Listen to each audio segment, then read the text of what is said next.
ধন্যবাদ। উপস্থিত সম্মানিত মঞ্চ এবং দূর দূর থেকে আগত আমাদের সকল ভারতীয় জনতা পার্টির কার্যকর্তা সহ যারা আমাদের ভারতবর্ষের যশস্বী প্রধানমন্ত্রীকে ভালোবাসেন, স্নেহ করেন, আশীর্বাদ দেওয়ার জন্য এসেছেন, প্রত্যেককে জানাই যথাযোগ্য স্থানে সম্মান, নমস্কার, প্রণাম। বন্ধুগণ, আজ আমাদের ভারতবর্ষের প্রধানমন্ত্রী নরেন্দ্র দামোদর দাস মোদীজি এই দুর্গাপুরের নেহরু স্টেডিয়ামে উপস্থিত হবেন আর কিছুক্ষণের মধ্যে। আমরা পশ্চিমবঙ্গের আমাদের মাননীয় মুখ্যমন্ত্রীর কথা শুনেছি, উনি বারবার বলেছেন উন্নয়নের কথা, কিন্তু আমরা কি দেখেছি? পশ্চিমবঙ্গের চারিদিকে এত উন্নয়ন হয়েছে, ঘাটাল, সেই ঘাটাল এখনো পর্যন্ত জলের তলায়। আর গ্রাম বাংলায় যদি দেখেন, বড় বড় গর্ত, যেখানে সাইকেল পেরোয় না, যেখানে পায়ে হেঁটে পেরোনো যায় না, চারিদিকে দেখবেন খানাখন্দে ভরে গেছে। আর এই বর্ষাকালের দিনে মানুষের এত অসুবিধা যে মানুষ পায়ে হেঁটে পর্যন্ত পেরোতে পারছেন না।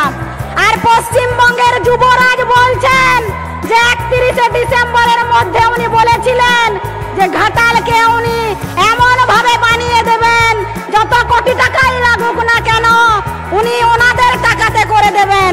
কিন্তু আজকে ঘাটালের মানুষ দেখতে পাচ্ছেন যে কিভাবে ওনারা ঢপের চপ দেন।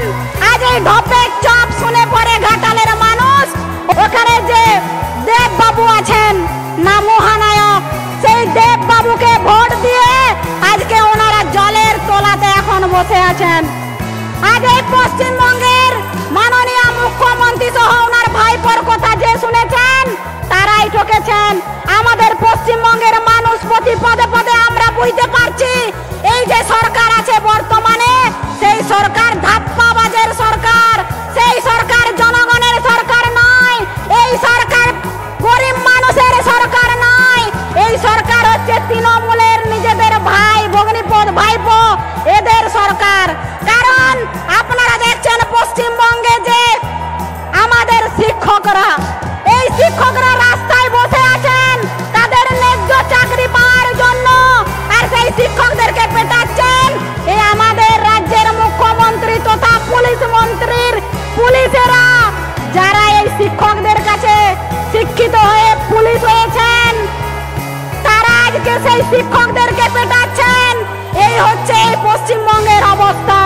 তাই এই পশ্চিমবঙ্গের যিনি চোরের রানী আছেন, সেই চোরের রানীকে উৎখাত করার জন্য আমাদের ভারতীয় জনতা পার্টির প্রত্যেকটি কার্যকর্তা যারা চোখে চোখ রেখে লড়াই করছেন, এই মঞ্চের থেকে আমি সকলকে নমস্কার, প্রণাম জানাচ্ছি।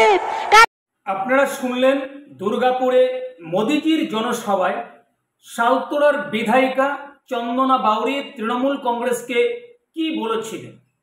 দেখুন, যে সভা মঞ্চে পশ্চিমবঙ্গের বিজেপির প্রাক্তন সভাপতির আমরা উপস্থিতি দেখিনি, সেখানে চন্দনা বাউরি সালতোরার বিধায়িকা সেই মঞ্চে বক্তব্য রাখলেন। এর আগেও আমরা দেখেছিলাম চন্দনা বাউরিকে ধর্মতলায় অমিত শাহজির সভামঞ্চে বক্তব্য রাখতে। আপনাদের মূল্যবান মতামত আপনারা কমেন্টের মাধ্যমে জানাবেন। আর আমাদের ভিডিও যদি ভালো লেগে থাকে অবশ্যই একটি লাইক করবেন, শেয়ার করবেন এবং চ্যানেলকে সাবস্ক্রাইব করে আমাদের পাশে থাকবেন।